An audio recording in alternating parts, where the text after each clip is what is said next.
Polisi mengungkap hasil identifikasi kerangka ibu dan anak yang ditemukan warga telah jadi kerangka di Bandung Barat. Dari hasil identifikasi tersebut, dokter menyatakan tidak menemukan tanda-tanda kekerasan di bagian kepala kedua kerangka.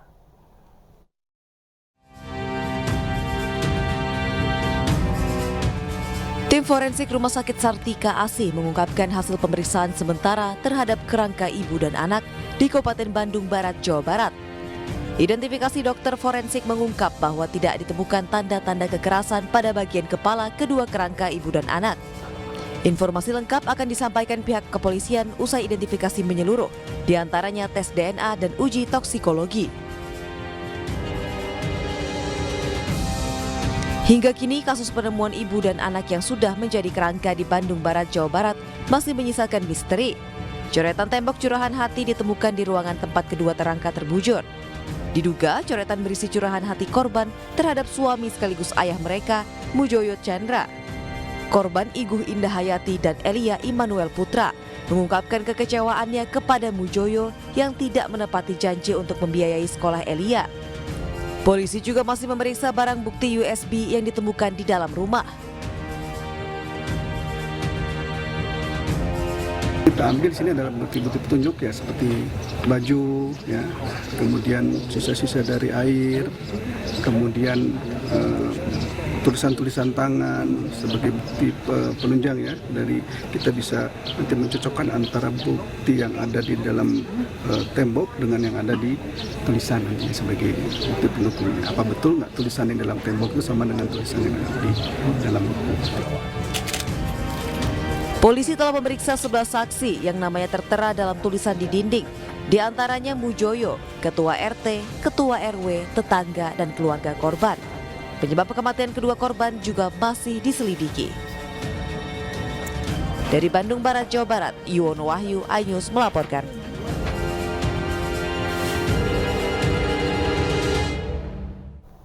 Ya, pemirsa, hingga kini kasus ibu dan anak yang ditemukan menjadi kerangka di Bandung Barat masih menjadi misteri.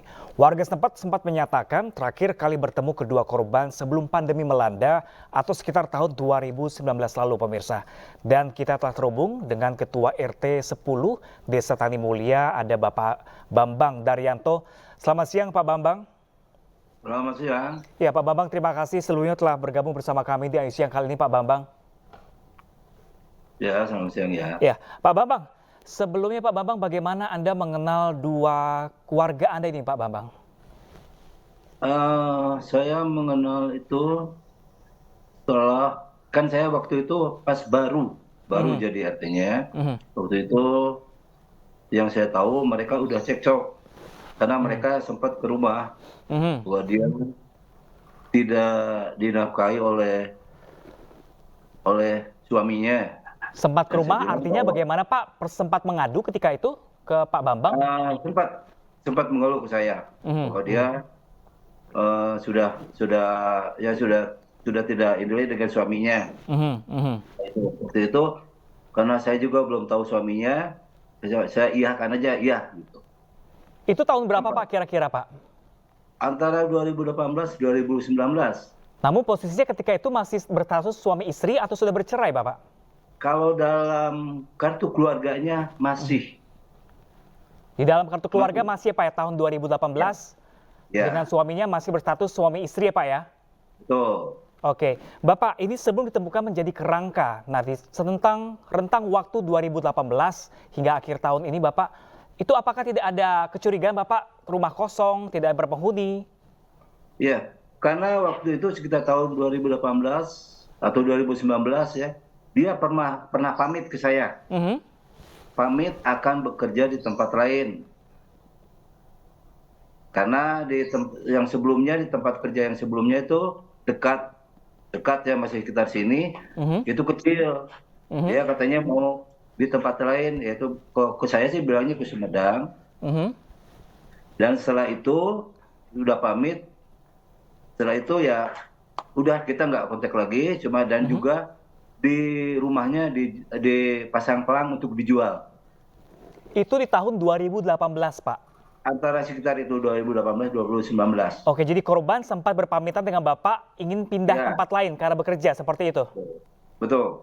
Apakah waktu ketika itu si ibu korban ini juga menyatakan akan membawa sang anak serta? Iya, betul. Dengan anaknya. Saya juga tanyain, dengan anaknya, iya. Saya tanyain, kok kan masih sekolah. Mhm. Tapi saya lupa lagi waktu itu jawabannya apa. Yang jelas dengan anaknya dibawa. Oke, kalau dari pendapat dari pernyataan dari warga sekitar, Bapak, kalau terakhir ketemu dengan 2 korban itu kapan, Bapak? Kalau Bapak kan 2018, bagaimana dengan tetangga kanan kiri depan? Iya itu yang terakhir saya ketemu dengan mereka. Mhm. Kalau dari tetangga kanan kiri, Bapak ada kecurigaan nggak ketika itu? Nggak ada selama ini. Dan kita juga sering ke situ sebetulnya. Cuma karena ada tulisan itu ya kita juga nggak ganggu. Dan di dalam juga nggak ada gerakan apapun. Jadi kami memastikan di tahun 2018 ini ada pelang kalau mau rumah tersebut dijual, seperti itu? Iya betul. Antara 2018 2019 antara itu saya lupa lagi ya karena udah lama. Kalau selain dengan Bapak Bambang, ketika itu si ibu korban apakah juga pernah mengeluh ke tetangga sekitar kanan kirinya terkait masalah rumah tangga? Pernah. Ada pernah. Pernah sampai ada juga kekurangan biaya sekolah. Kita tanggulangi. Oh, Pernah. jadi warga setempat sempat berinisiatif untuk ikut membantu membayar sekolah seperti Ya. itu, Pak?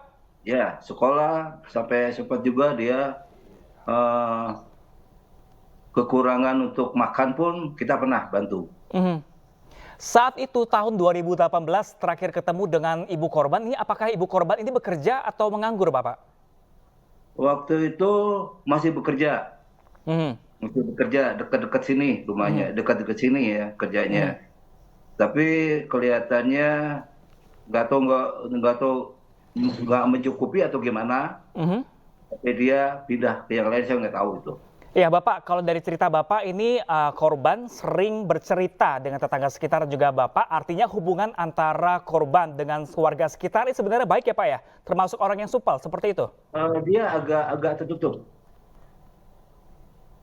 Artinya agak minder, bisa dibilang agak minder juga. Jadi dia nggak sembarang orang dia ngomong. Kecuali ke saya sempat ngomong. Berapa kali ke saya sempat ngomong. Oke, Bapak, ini terkait penemuan kerangka beberapa waktu lalu, Bapak, apakah benar Bapak kondisi pagar atau rumahnya tergembok dan gembok itu berasal dari luar pagar? Ya, ceritanya waktu itu si Mujoyo Chandra, suaminya itu datang ke sini pagi-pagi. Kebetulan saya nggak ada, saya lagi keluar. Begitu saya datang lagi ke rumah ini, saya ditelepon oleh warga di sana, ada salah satu warga bahwa di rumah kosong itu ada kerangka. Saya langsung ke sana, saya lihat, saya untuk memastikan bahwa itu ada enggaknya, saya lihat, baru saya telepon ke polisi. Oke, Pak Bambang, terakhir Pak Bambang, Pak, ini dalam wasiat ibu atau korban ini meminta rumahnya diwakafkan jadi masjid. Bagaimana kelanjutannya Pak? Setelah saya pikir gini, dulu dia pernah ikut peresmian Masjid Bina Mulia yang ada sekitar sini, Pak. Itu peresmian baru dibangun. Dia ikut di sana. Ikut di sana, meskipun dia Kristen, dia Nasrani. Oke, baik. Ya, nah dalam wasiatnya itu pun di situ ditulis bahwa mewakafkan rumah ini untuk membangun Masjid Bina Mulia. Oke, Itu baik. mungkin dari itu. Belum ada kelanjutannya Pak ya, dan kami masih menanti bagaimana penyidikan polisi seperti apa di sana. Baik, terima kasih banyak Pak Bambang telah bergabung bersama kami di Ayus yang kali ini. Terima kasih Bapak, salam sehat selalu.